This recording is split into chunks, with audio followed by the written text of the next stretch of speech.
In this video, we will talk about square roots and cube roots. This is for the benefit of those who weren't in class. If you have not written down your notes, I would suggest you to copy your notes from a friend. Otherwise, you can write down whatever notes that you have seen in this video. This will also help those who are absent with your quiz, so make sure you pay attention. There are three main things that you need to focus on when it comes to this topic. You need to first understand what roots are, okay? You need to recognize square and cube numbers. We'll talk about what they are in a bit. And you need to estimate, calculate squares, cubes, and their roots. When you talk about a square, most of you understand that square means they are the same in length, with all four sides being the same.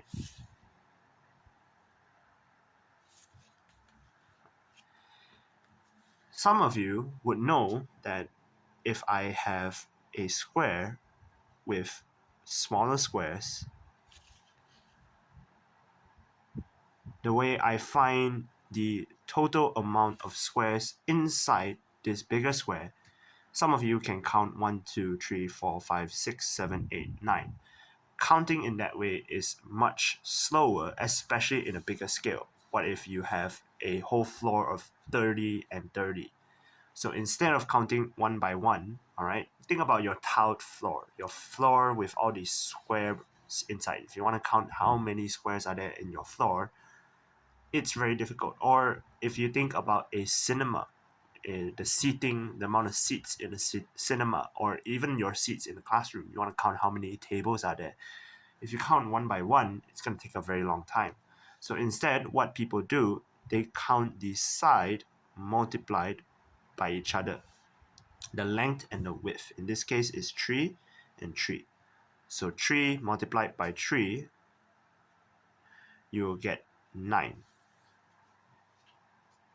This whole counting the number of squares in a bigger square is called an area. Some of you already know that.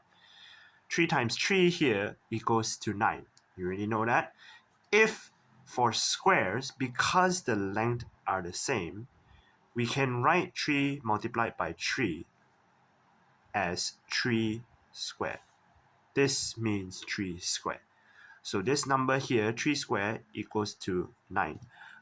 There are a lot of people who would mistaken 3 squared as 3 multiplied by 2, which is not correct. 3 squared represents 3 multiplied by 3. The number here is called an index. The index tells you how many times you want to multiply the original number by itself. So in this case, you multiply it twice. And when you multiply it twice, you have one length and the same length. That's why we call it as square. 3 squared equals to 9. It is the same for cube. However, for cube, it's slightly different. Instead of being a two-dimensional square, now cubes, they have again the same length for all sides, but in the 3D space.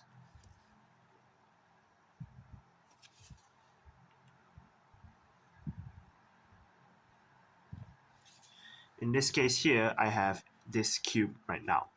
If I have, let's say, a smaller cube next to it, think of this cube as a box with 3 for each length, the height, the base length, and the width. And this small little cube is 1 by 1 by 1. Think of this as a box. How many 1 by 1 by 1 can I fit inside this 3 by 3 by 3? The way I find out, I multiply the bottom by 3 and a 3, because I can fit 3 small cubes this way and this way, and 3 small cubes upwards. So if I multiply all of them, I will have 3 times 3 times 3 equals to 27. 27 here, this is 3 cubed. Again, this number tells you how many times I multiply the number. 3 cubed equals to 27.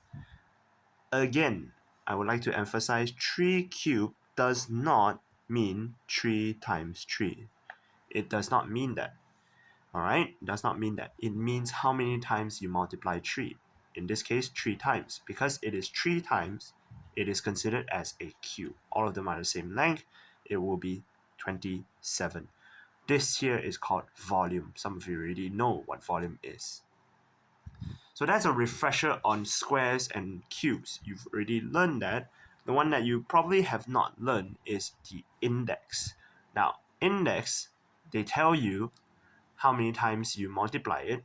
There is also what we call a square root. Okay, root, the reason why we call it as root is because we want to find the original. So roots in English, we usually call, you have your root in, maybe your roots come from Malaysia, means you came from Malaysia, you originally were from Malaysia. So in English, root basically means origins. Where did it come from? So when you talk about square root, we're basically talking about what's the original for this number. Square roots, they are written like this. This doesn't mean divide. This doesn't mean divide by 2. It means square root. And whenever we look at square, 3 squared equals to 9, for example. The reverse of that is square root of 9 equals to 3. So what does this square root actually is asking for? It's asking for what's the origin of 9. Okay, so 3 times 3 equals to 9. We know that 9 is the result of multiplying 3 times 3. I want to reverse that statement. Instead of saying the result of 3 times 3, I'm asking what is the original from 9. Okay, so it is the reverse. This process, by reversing it, is called inverse operation. The inverse operation is basically the reverse. So for plus and minus, those are inverse operations as well. If I want to inverse minus, I plus. If I want to inverse times, I divide. Okay, so that's the reverse operation. This entire statement, 3 squared equals to 9, square root of 9 equals to 3, they are called equivalent statements. So equivalent statement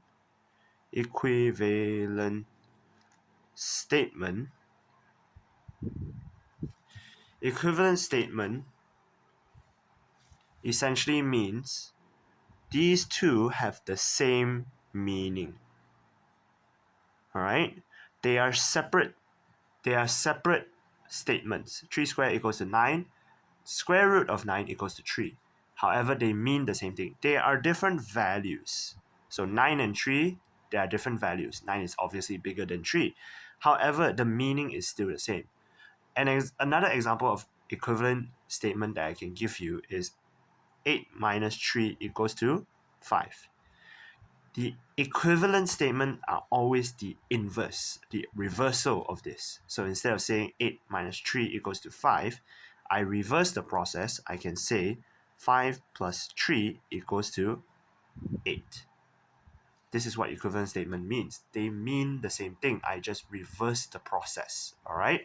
It's the same for 3 squared equals to 9. Square root of 9 equals to 3. They mean the same thing even though the value is different. So that's square root. For cube root,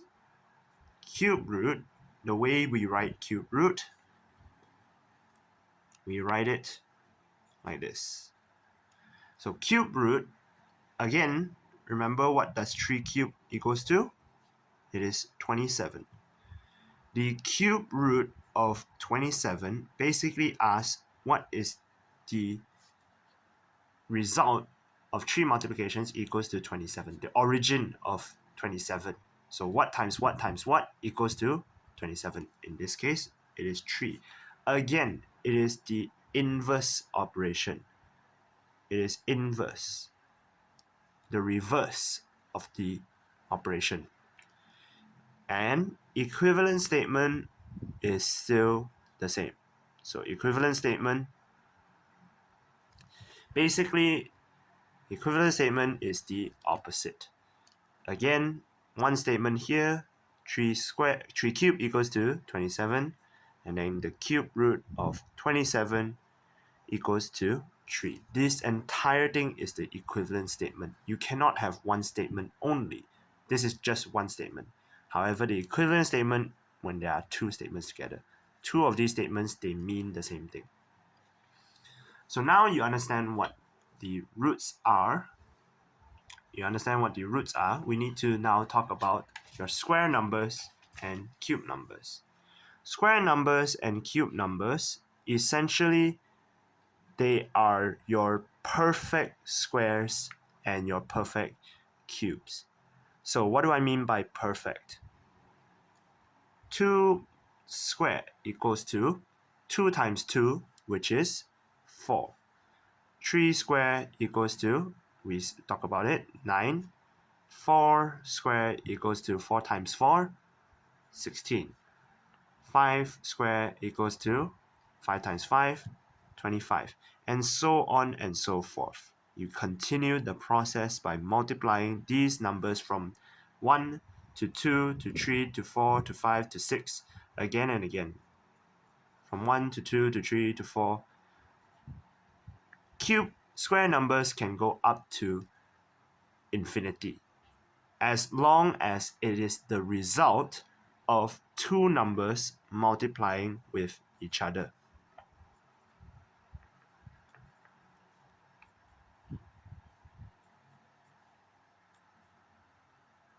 So this is the entire list from 2 to 12. It can go all the way until infinity. Generally, you should learn how to memorize the first 12 square numbers. So all of these, 4, 9, 16, 25, 36, 49, these are your square numbers or your perfect squares, not 2 square, 3 square, 4 square, all these. These are just your operation. You are squaring 5. You are asking for 6 square, which is 6 times 6. The result of that, 4, 9, 16, all these are the square numbers. Okay, these are the square numbers, and these are the perfect square. And that is actually how you know what square root of 64 is. Because 64 is a square number, it is a perfect square, I can tell that square root of 64 is 8, because 8 squared equals to 64. That's how I know square root of 64 equals to 8. It is the same for your cube numbers. So 2 cubed equals to 8. 2 cubed, 2 times 2, 4, times another 2, 8. 2 times 2 times 2, 8. 3 cubed, 3 times 3 times 3, 27. 4 cubed, 4 times 4 times 4, 64. 5 cubed, 5 times 5 times 5, 125. 6 cubed, 6 times 6 times 6, it is 216. And then 7 cubed, 7 times 7 times 7, 343. You can start to feel some struggle already. Now, I'm going to be honest, I personally do not remember all the cube numbers as well. I have memorized until maybe 7. However, if you are able to memorize more, it is always beneficial. You can also always calculate. So example, I do not know what is 12 cubed. I can always do 144, which is 12 square, multiplied by 12. Here, 48, 48, and 12. 1, 7 to 8. That's how I calculated. I just multiply. If you cannot multiply quickly, you can just do 8, 2 times 4, 8, 2 times 4, 8, 1 times 2, 2, and then 4, 4, 1. You calculate it, you will still get 2, 7, 1, 7, 2, 8. Same thing. All right. The idea is if you want to find out a cube number, you need to memorize the perfect cubes, but if you cannot, you will need to do some calculations. So that is square numbers and cube numbers. Again, the cube numbers are the ones that are the result of cube, not 6 cube. All right, not 6 cube, the result. Okay. So now you know all the square numbers and cube numbers. We will talk about right now how do you estimate and calculate squares, cubes, and their roots. So let's just talk about calculation first. Let's say I have square root of 25 plus the cube root of 64. Now, square root of 25 plus cube root of 24, I cannot say, this is the wrong example, I cannot say I add 25 with 64. This is wrong. This is wrong. You need to find out what square root of 25 is and what cube root of 64 is. So the way I find out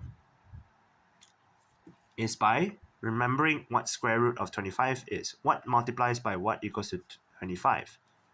5 times 5 equals to 25. So square root of 25 is 5 added with the cube root of 64, which is, if you remember, 4 times 4 times 4 is 64.